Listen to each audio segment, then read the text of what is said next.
Mineral and power resources. आप लोग कक्षा 8 में हैं और सामाजिक विज्ञान के तहत आने वाले भूगोल में आप लोगों को एक अध्याय पढ़ना है। पीएसबीआई के पाठ्यक्रम और पारस प्रकाशन पुस्तक के अनुसार यह अध्याय संख्या 4 है, जो कि आप लोगों को सामने दिख रहा है। मिनरल एंड पावर रिसोर्सेज यानी कि इसमें बात करनी है खनिज की और ऊर्जा के संसाधन की, बिजली के संसाधन की। और इस अध्याय को मैंने पहले ही शुरू कर रखा है और अलग अलग कक्षाओं के माध्यम से उन सारे कंसेप्ट को बताया है, उन सारे कंसेप्ट को आप लोगों को पढ़ाया है जो आप लोगों को आपके पाठ्यक्रम पीएसबीआई के और पारस प्रकाशन पुस्तक के अनुसार पढ़ना है। अभी हम लोग जो पृष्ठ संख्या पे है वो पृष्ठ संख्या 22 है, जो आप लोगों को सामने दिख रहा है स्मार्ट बोर्ड के माध्यम से। यह पारस प्रकाशन पुस्तक का सॉफ्ट कॉपी है। यह हार्ड कॉपी के तरीके से आपके पास पुस्तक के तौर पर है, आप वहां पर भी इसको देख सकते हैं और देखते ही हैं। तो अब हम लोग इस कक्षा के माध्यम से इस अध्याय को आगे बढ़ाते हैं। हम लोगों ने इस अध्याय में अभी तक मिनरल क्या होता है, मिनरल रिसोर्सेज कौन कौन से होते हैं, मिनरल कैसे एक्सट्रैक्ट किया जाता है, खनिज कैसे खनन उसका होता है, कौन से खादान होते हैं, कहाँ कहाँ खादान है, इन सारे चीजों की बात हम लोगों ने की। इसके अलावा हम लोगों ने यह भी देखा कि कैसे मिनरल और अलग अलग चीजों पर, अलग अलग धातुओं पर हम लोगों के काल का नाम पड़ा है, एज का नाम पड़ा है। चाहे वो स्टोन एज की बात हो, कॉपर एज कह लें, ब्रॉन्ज एज हो, आयरन एज हो या स्टील एज हो, ये सारे जो हैं ये मिनरल के नाम पर पढ़ने वाले स्टेजेज हैं, एजेज हैं, जहां पर हम लोगों ने अलग अलग एज की बात की है। हम लोगों ने क्लासिफिकेशन ऑफ मिनरल भी देखा है, जहां पर हम लोगों ने देखा है कि मेटेलिक मिनरल और नॉन मेटेलिक मिनरल जो है दो अलग अलग प्रकार के मिनरल होते हैं, खनिज होते हैं, और दोनों का अपना गुण होता है, दोनों एक दूसरे से अलग होते हैं। हम लोगों ने माइनिंग को भी देखा कि माइनिंग होता क्या है, तो हम लोगों ने अलग अलग प्रकार के माइनिंग की भी बात की कि किस किस प्रकार से माइनिंग यानी कि खनन किया जाता है। तो हम लोगों ने देखा कि माइनिंग के लिए कौन सा कंडीशन आवश्यक है। तो हम लोगों ने डिस्ट्रीब्यूशन ऑफ मिनरल रिसोर्सेज की भी बात की, जहां पर हम लोगों ने मैग्नीज की, कॉपर की, आयरन की, बॉक्साइट की, या फिर कहें तो टीन और माइका, इन सारे चीजों की भी बात की। हम लोगों ने यह भी देखा कि दुनिया में यानी कि वैश्विक स्तर पर कौन कौन से खनिज कहाँ कहाँ पाए जाते हैं, और भारत यानी कि अपने देश में कौन कौन से खनिज कहाँ कहाँ पाए जाते हैं। हालांकि यह चार्ट भी यह बताने के लिए पर्याप्त है कि कौन सा राज्य या कौन सा क्षेत्र भारत का जो है वो किस मिनरल के लिए, किस मिनरल के प्रोडक्शन के लिए जाना जाता है, या फिर कहां पर कौन से मिनरल जो है वो अबंडेंट यानी कि प्रचुर मात्रा में है।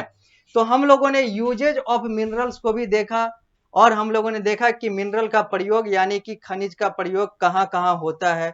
तो फिर हम लोगों ने इसके एडवांटेजेस और डिसएडवांटेजेस भी देखे कि इसका एडवांटेज यानी कि इसके लाभ क्या है, तो डिसएडवांटेजेस यानी कि इसकी हानियां क्या कौन कौन सी है। उसके बाद हम लोग मिनरल के बाद हम लोग पावर रिसोर्सेज पे आए। तो पावर रिसोर्सेज के बारे में भी हम लोगों ने देखा। मैंने आप लोगों को बताया कि फॉसिल फ्यूल क्या होता है, तो कोल और अलग अलग जो फ्यूल्स हैं, इन सारी चीजों की भी बात हुई, जहां पर हम लोगों ने कोल की बात की, मिनरल ऑयल की बात की, और यह भी देखा कि ये सब जो है कहाँ कहाँ वैश्विक स्तर पर पाए जाते हैं। और उसके अलावा हम लोगों ने नेचुरल गैस की भी बात की, पेट्रोलियम की बात की, हाइड्रो इलेक्ट्रिक पावर पर अभी हम लोग हैं, और यही हाइड्रो इलेक्ट्रिक पावर से इस कक्षा को आगे बढ़ाया जाएगा मेरे द्वारा, द मोहित श्रीवास्तव, आप सभी लोगों का सामाजिक विज्ञान शिक्षक। अब मैं यहां से आगे बढ़ाऊंगा, इस अध्याय को अब आगे बढ़ाऊंगा इस कक्षा के माध्यम से, और जहां पर हम लोग पिछली कक्षा में रुके थे वहीं से इस अध्याय को आगे बढ़ाएंगे, इस कक्षा की शुरुआत करेंगे। तो हम लोग बात करेंगे हाइड्रो इलेक्ट्रिक पावर की, और हाइड्रो इलेक्ट्रिक पावर की बात हम लोगों ने पिछली कक्षा में शुरू की थी और वहीं पर बीच में रुके थे।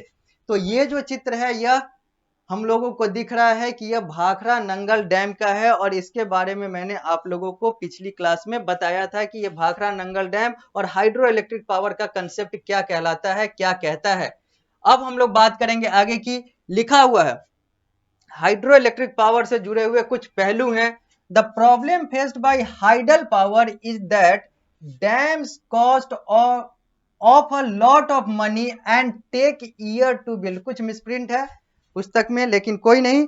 यहाँ पर यह कहना ये चाह रहा है, यहाँ पर यह बताया जा रहा है कि जो हाइड्रो इलेक्ट्रिक पावर है तो सस्ता, है तो ये सस्ता, इसका जो आउटपुट है या फिर जो इसका जो कंटिन्यूटी है उसमें यह ज्यादा कॉस्ट नहीं लेता, लेकिन इसका जो शुरुआती कॉस्ट है, जो सेटअप कॉस्ट है, ये हम लोगों ने पिछली कक्षा में बात की थी कि जो सेटअप कॉस्ट है वो बहुत ज्यादा महंगा पड़ता है बाकियों की तुलना में। कुछ बाकी जो फ्यूल है उनकी तुलना में इसका सेटअप कॉस्ट महंगा पड़ता है, लेकिन बाद में जो रनिंग कॉस्ट है वो उतना महंगा नहीं पड़ता।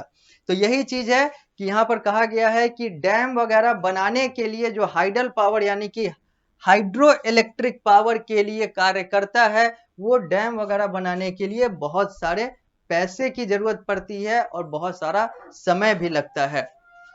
Moreover, large dam and lake require displacement of large number of people and so they are always under controversy. अब चूंकि बड़े बड़े डैम बनेंगे, बड़े बड़े जो डैम बनेंगे तो वहां के जो लोग हैं वहां से विस्थापित होंगे, वहां से हटेंगे, क्योंकि वहां पर डैम बनना है तो जो लोग रह रहे थे वो तो हटेंगे ही हटेंगे। और जब लोग हटेंगे तो ये एक अलग समस्या है, यह एक अलग विवाद का कारण, कंट्रोवर्सी बन जाता है कि क्या डैम बनाना जरूरी है, और अगर जरूरी भी है तो उससे लोगों का जो हित है वो भी जो है वो अहित में ना जाए, उनको हानि ना हो। तो बहुत सारी कंट्रोवर्शियल चीजें हो जाती है अगर डैम के निर्माण की बात होती है, क्योंकि डैम के निर्माण से एक बहुत बड़ा पहलू ये है कि लोगों का जो है वो विस्थापन होता है, यानी कि एक जगह से दूसरे जगह इनको डिस्प्लेस होना पड़ता है, मूव करना पड़ता है सेटलमेंट के लिए।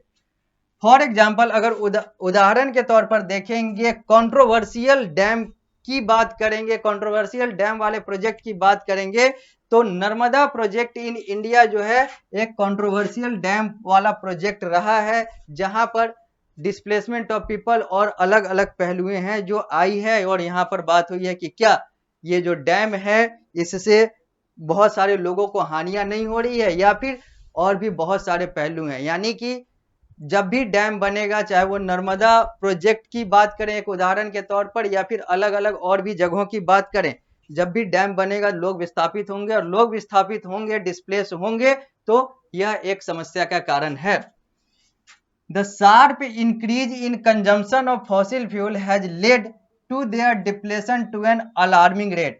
जितना तेजी से और जितना धड़ल्ले से फॉसिल फ्यूल का प्रयोग किया जा रहा है, फॉसिल फ्यूल क्या होता है ये हम लोगों ने बात कर ली है, तो अब उस पर नहीं आएंगे, बस यहाँ पर यह देखेंगे कि फॉसिल फ्यूल का जितना तेजी से कंजम्पशन हो रहा है, उपयोग हो रहा है, इसका उपभोग हो रहा है, यह अब एक खतरे की घंटी के तौर पर अब यह आ चुका है कि अब फॉसिल फ्यूल जो है वो समाप्त हो जाएगा। और हम लोगों ने देखा है कि फॉसिल फ्यूल जो है वो कैसे बनता है, कैसे डिकम्पोजिशन से बनता है, और फिर उसको रिन्यू होने में हजारों साल लग जाते हैं, लाखों साल लग जाते हैं, मिलियन ईयर लग जाता है।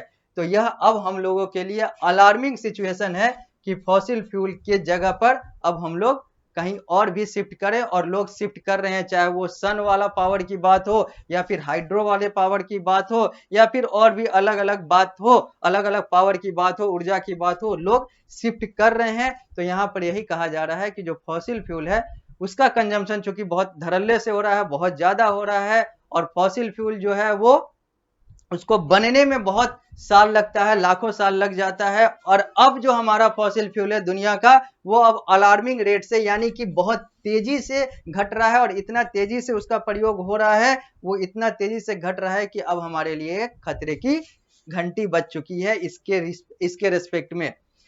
The unchecked burning of fossil fuel is like an unchecked dripping tap which will eventually run dry. अब यहां पर यही है कि बिना चेक के यानी कि धड़ल्ले से जो प्रयोग हो रहा है, ना कुछ क्वालिटी की बात हो रही है, ना कुछ उसके क्वांटिटी, ये सारा चीज जो है अनियंत्रित हो रहा है। जो फॉसिल फ्यूल के रेस्पेक्ट में बात हो रही है, ये जो फॉसिल फ्यूल का जो प्रयोग है, उपयोग है, जो क्वालिटी है, जो क्वांटिटी है, यानी कि जो गुण है और जो मात्रा है, ये सारे चीज जो है ये अनियंत्रित और अनचेक्ड रूप से यानी कि बिना जांच के ये सारे कुछ जो चल रहे हैं, ये भी अब एक बहुत बड़ा सिचुएशन बनता है, एक बहुत बड़ा पहलू बनता है कि क्या ये चीजें ऐसी होनी चाहिए, अगर ऐसी हो रही है तो आज किस स्थिति में हम लोग पहुंच चुके हैं फॉसिल फ्यूल के रेस्पेक्ट में, यह हम लोग देख रहे हैं।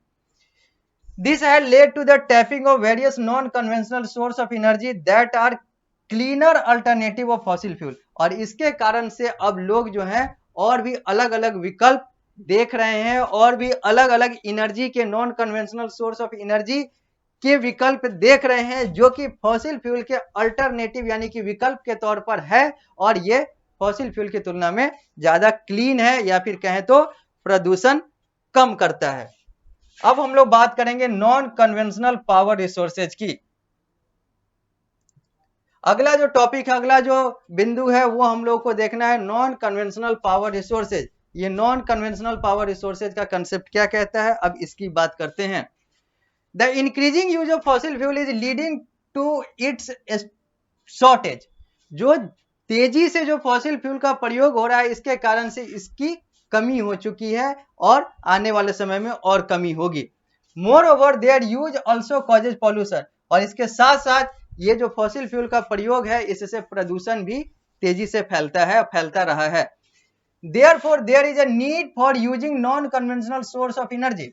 इसलिए अब आवश्यक है या आवश्यकता पड़ चुकी है कि हम और भी अलग अलग विकल्प की तरफ देखें और भी अलग अलग विकल्प की तरफ जाएं, non conventional source of energy की तरफ जाएं, चाहे वो सोलर एनर्जी की बात हो, विंड एनर्जी की बात हो, टाइडल एनर्जी की बात हो, इन सारे चीजों पर जाएंगे तो ये आसान होगा, पॉल्यूशन यहाँ पर कम होता है ना के बराबर होता है और सबसे बड़ी बात है कि ये रीन्यूएबल है या आसानी से पुनर्जन्म या फिर पुनर्जीवित हो जाता है, रिन्यू हो जाता है। लेकिन जो फॉसिल फ्यूल है वो रिन्यूएबल होता तो है लेकिन वो कितने समय में होता है वो हम लोगों ने देखा है कि वो मिलियन ईयर लग जाता है।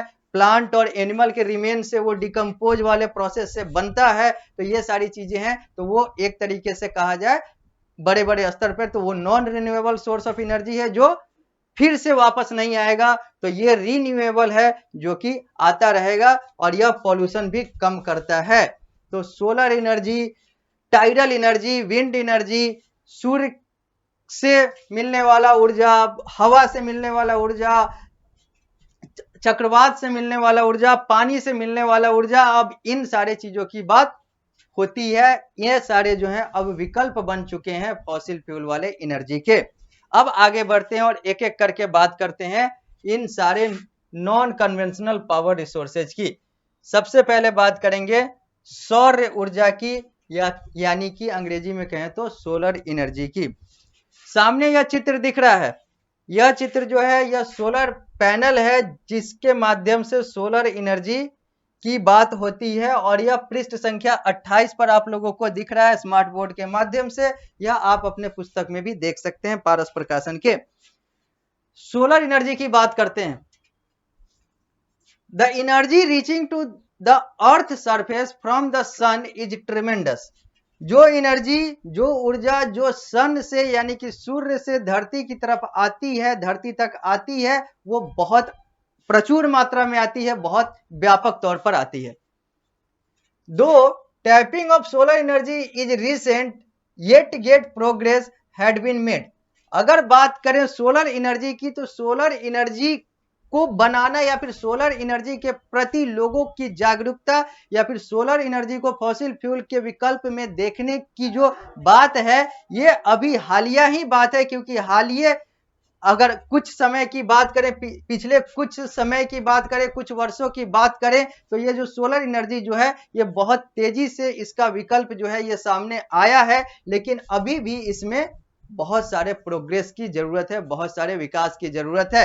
हालांकि सोलर एनर्जी जो है ये शुरू से रहा है लेकिन ये विकल्प के तौर पर यानी कि एनर्जी के तौर पर और फॉसिल फ्यूल के विकल्प के तौर पर हालिया कुछ वर्षों में यह आगे बढ़ा है और अभी भी इसमें बहुत सारे विकास की जरूरत है, बहुत सारे प्रोग्रेस की जरूरत है।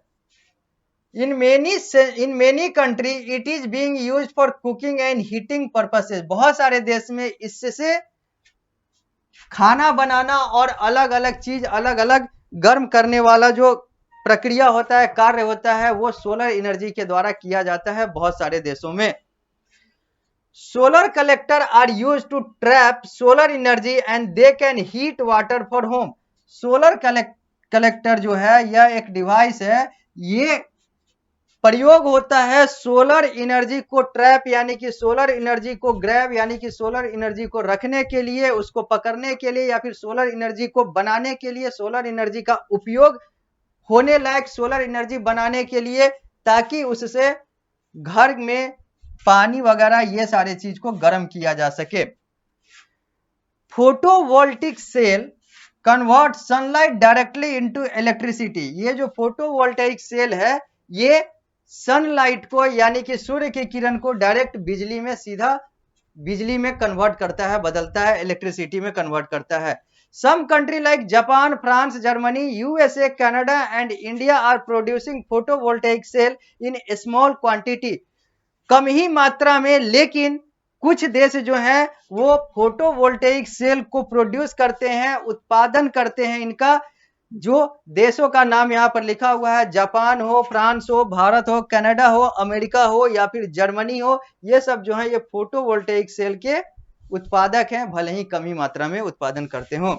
Solar energy is still in the early stages of the development. Solar energy जो है अभी भी अपने शुरुआती स्तर पर है, अपने विकास के तौर पर। अब हम लोग आते हैं पृष्ठ संख्या 29 पर और अब बात करते हैं विंड एनर्जी की, यानी कि हवा से ऊर्जा वाली अब बात होगी। यह जो चित्र है यह विंड मिल का है, जो विंड एनर्जी यहां पर प्रोड्यूस होता है, यानी कि यह विंड एनर्जी के प्रोडक्शन का एक साधन है। सामने आप लोगों को चित्र में दिख रहा है या आप अपने पुस्तक में भी देख सकते हैं। Wind is an inexhaustible source of energy. Wind जो है, हवा जो है, यह खत्म नहीं होने वाला है, यानी कि यह कभी भी विलुप्त नहीं होगा, यह कभी भी समाप्त नहीं होगा, यह कभी भी खत्म नहीं होगा। यानी कि यह एक ऐसा सोर्स ऑफ एनर्जी है जो इनएग्जॉस्टिबल है, जो कि एग्जॉस्ट नहीं होगा, जो खत्म नहीं होगा। Wind mill were used for lifting water and grinding grain. अगर हम ग्रेन के बात करें, उसके ग्राइंडिंग प्रोसेस की बात करें, या फिर वाटर के लिफ्टिंग की बात करें, उसके लिए विंड मिल यानी कि ये जो चित्र वाला जो साधन दिख रहा है, जो यंत्र दिख रहा है, इसका प्रयोग होता है, इसका प्रयोग किया जाता है। In modern time wind mill the high speed wind rotate the wind mill which is connected to the generator to produce electricity. यहाँ पर कुछ जो है वो मिसप्रिंट है, तो यहाँ पर उस मिसप्रिंट को ध्यान में न रखते हुए यहाँ पर जो लिखा हुआ है उसको समझें। यहाँ पर लिखा हुआ है कि अभी के समय में, अभी के आधुनिक समय में ये जो विंड मिल है ये जनरेटर से कनेक्ट होता है, जनरेटर से जोड़कर यहाँ पर इसके माध्यम से इलेक्ट्रिसिटी प्रोड्यूस किया जाता है, इसके माध्यम से प्रोडक्शन ऑफ इलेक्ट्रिसिटी होता है, यानी कि बिजली का उत्पादन किया जाता है विंड मिल के माध्यम से। Wind farm cluster are located in the coastal area and in mountain passes where strong wind blow. ये जो विंड फार्म क्लस्टर है ये कहाँ कहाँ पर लोकेटेड होता है, कहाँ कहाँ पर स्थापित होता है, तो तटीय क्षेत्र में होता है, या फिर वैसे माउंटेन क्षेत्र में होता है, पहाड़ीय क्षेत्र में होता है, जहां पर विंड जो है वो, हवा जो है वो तेजी से बहता है। Wind farm are found in, अब कुछ देश के नाम है जहां पर विंड फार्म जो है वो पाए जाते हैं। उन देशों का नाम है डेनमार्क, स्पेन, नीदरलैंड, यूके और यूएसए, यानी कि डेनमार्क, स्पेन, नीदरलैंड, इंग्लैंड और America. In India the largest wind farm cluster is located in, Bharat में जो विंड फार्म क्लस्टर है, जो सबसे बड़ा विंड फार्म क्लस्टर है, वो कहां पर लोकेटेड है, तो तमिलनाडु में मदुरई में, यानी कि मदुरई जो कि तमिलनाडु में आता है, वहां पर भारत का जो लार्जेस्ट विंड फार्म क्लस्टर है वो स्थापित है। ये तमिलनाडु के मदुरई में है। अब हम लोग इस कक्षा को यहीं पर रोकेंगे, इस अध्याय को इस कक्षा में अभी यहीं पर रोकेंगे। मिलते हैं अगली कक्षा में, तो इस अध्याय को यहीं से आगे बढ़ाएंगे।